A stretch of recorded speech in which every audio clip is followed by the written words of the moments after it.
Deputy ruler of Dubai hosts exceptional meeting of the Council of Arab Ministers. The General Civil Aviation Authority launches awareness campaign. And floods in South Pakistan kill at least 132 people.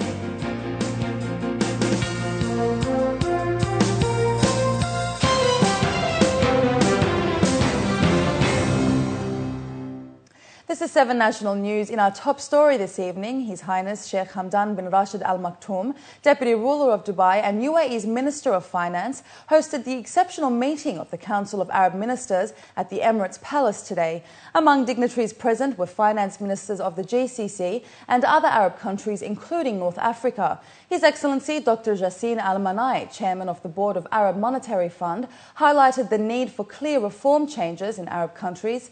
Discussions focused on stronger inter-Arab economic relations with reference to tax policy. Socio-economic development for Libya, Lebanon, Iraq and North Africa were on top of the agenda.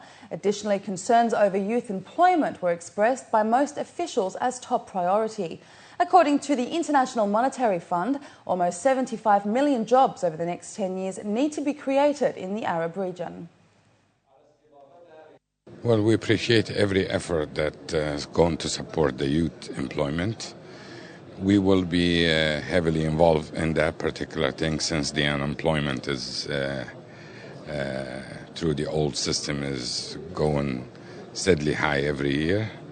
But with the efforts of the local communities and the local governments in each sectors in Libya, in terms of the education, in terms of the health, in terms of the other sector and industrial and so forth, that's one of the issues that is going to be attacked in the very near future. We have a deficit on our electricity bill of over $2 billion.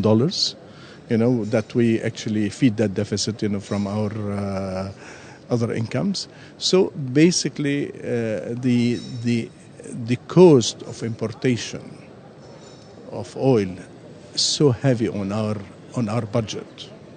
Yes, we'd like to see that this is elevated, and that could be elevated only if we can find other sources like gas or that. If I am talking about Iraq, our economy being connected directly to the oil, with all the possibility of oscillating of prices of oil and how it is reflected negatively on the budget and building our budget, diversification of economy is very important.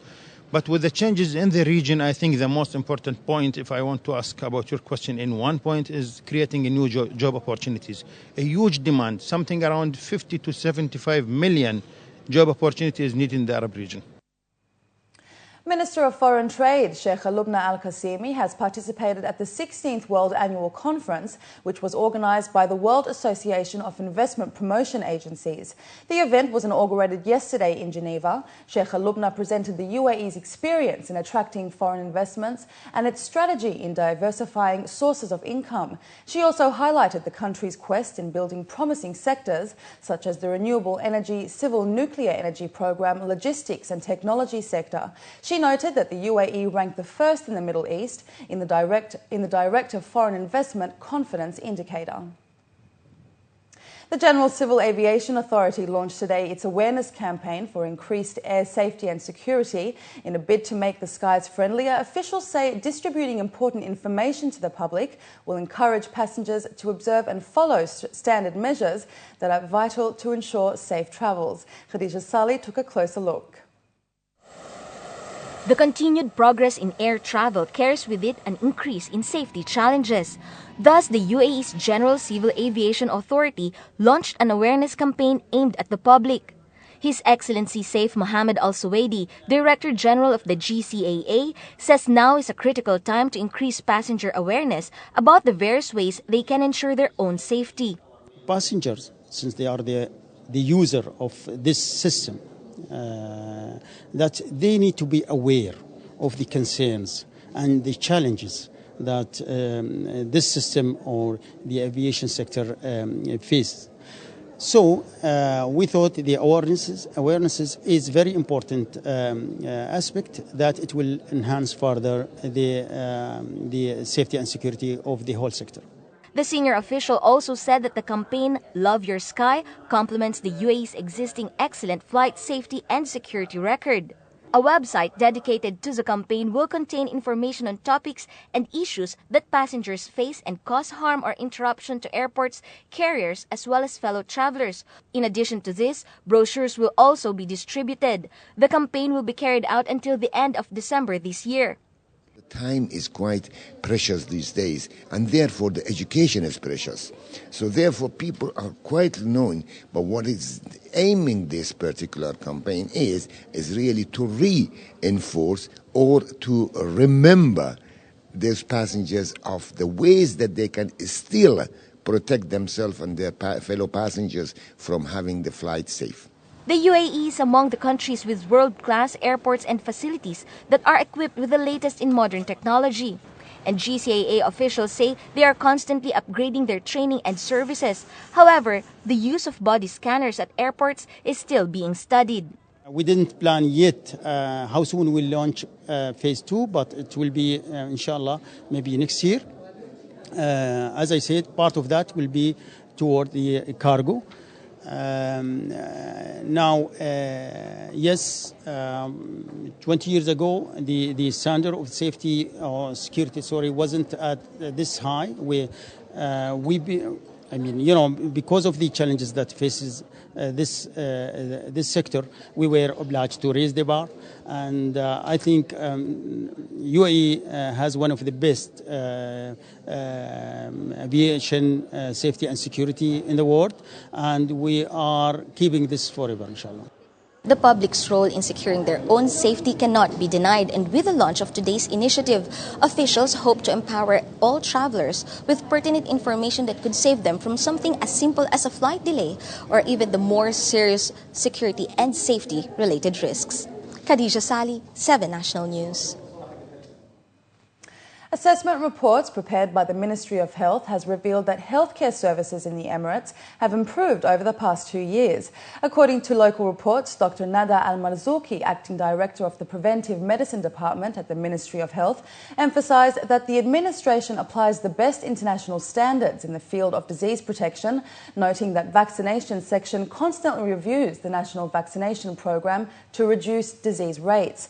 She added that based on the ratings of the World Health Organization, the UAE is among the top countries with the lowest rates of tuberculosis in the region. Cases of chickenpox have also been decreased due to the national vaccination program. The percentage of infants covered with basic vaccinations was 93.8% in 2010. The Abu Dhabi Education Council has introduced a new program that will enable grades 3 and 4 students of 6 public schools to start their classes in a digital learning environment.